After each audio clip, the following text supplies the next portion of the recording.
Hi, fifth period. Happy week 8. On Monday, we have an asynchronous day, and you will have been map testing all morning. So you will be doing a statistics review one-pager. So please watch the video and read the directions very carefully. Complete that, take the picture of it, and turn it into Classroom. Tuesday, you are map testing with your third period teacher. Don't forget to write down your math scores in your map goal sheet.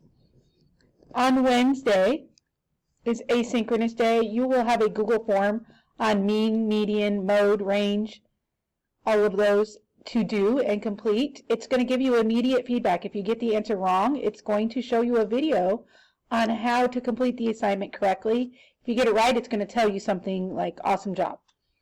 On Thursday is asynchronous as well, so I'm not going to see you at all week until Friday. So make sure you're getting your work done, and if you have questions, to contact me.